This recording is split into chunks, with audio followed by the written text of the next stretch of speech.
ଆଜ୍ଞା କଣ କହିବେ ଆଜି ଗୋଟେ ଆହ୍ୱାନ ଦେଇଛନ୍ତି ସାମ୍ବାଦିକଙ୍କ ପାଇଁ କଂଗ୍ରେସ ଲଢିବ ଭକ୍ତ ଦାସ ଲଢିବ କଣ କହିବେ?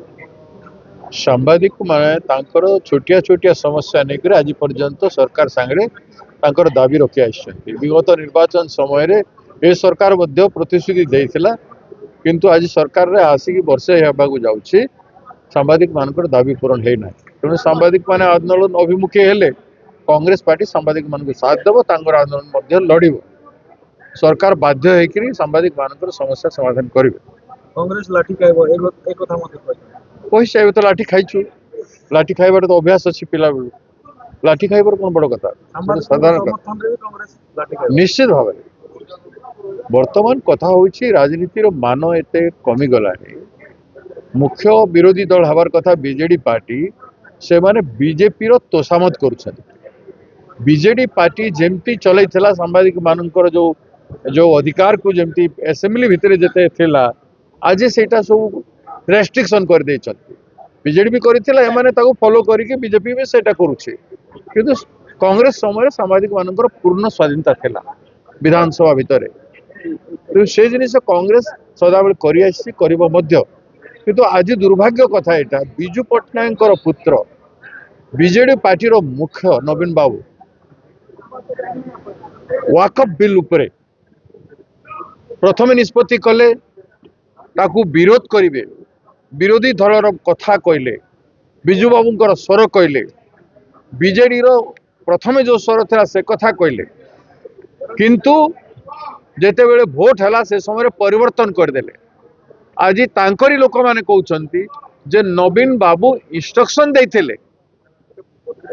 ମୁଁ ସେତେବେଳେ କହିଥିଲି ଯେ ନବୀନ ବାବୁ ବିଜେପି ପାର୍ଟିରେ ମର୍ଜ କରିବା ନିଷ୍ପତ୍ତି ନେଇ ସାରିଛନ୍ତି।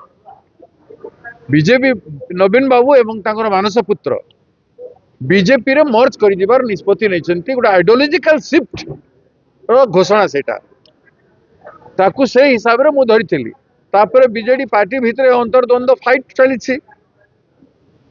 କିନ୍ତୁ ଏତେ ତଳକୁ ନବୀନ ପଟ୍ଟନାୟକ ପଳେଇ ଯାଇଛନ୍ତି, ଏତେ କମଜୋର, ଏତେ ଦୁର୍ବଳ, ଯାହାକୁ ସାରା ଓଡିଶା ଲୋକେ ସମର୍ଥନ ବାରମ୍ବାର ଦେଇଥିଲେ।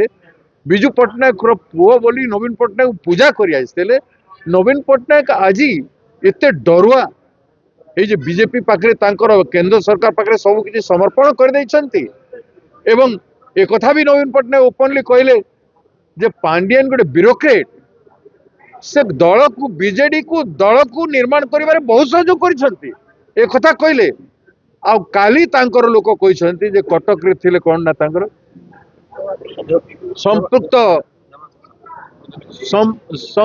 ସମ୍ପୃକ୍ତ ମିଶ୍ର, ସେ ଗୋଟେ କଥା କହିଛନ୍ତି ଯେ ନେହେରୁଙ୍କ ସାଙ୍ଗରେ ପାଣ୍ଡିଆନ को कंपेयर କରିଛନ୍ତି।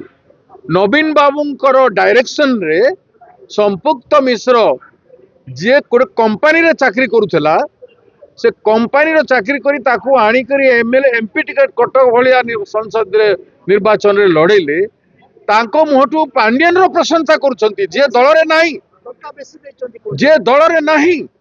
एटा कोन नेहरू को सहित बिजू पट्टनायक काम करथिले, हाथ को हाथ मिसाई नेहरू को निर्देश रे बिजू पट्टनायक बड़ बड़ कथा करिसंती।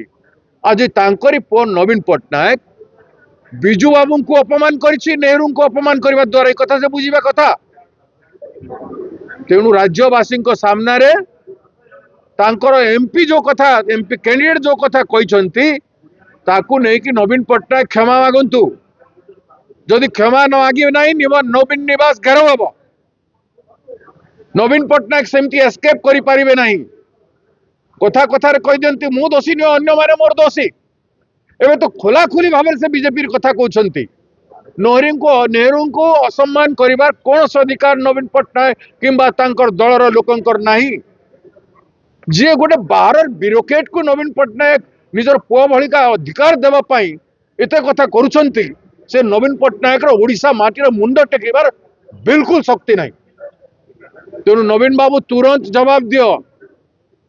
ए प्रश्न तुमको बिजू पट्टनायक पचारुछे, मन रख। तमे नेहरू को अपमानित करिछ, तमरी लोके तमरी छत्र छाया तले, तमे तार उचित जवाब नहीं देव नहीं, तार प्रतिध्वनि तुमको शुणा पड़े।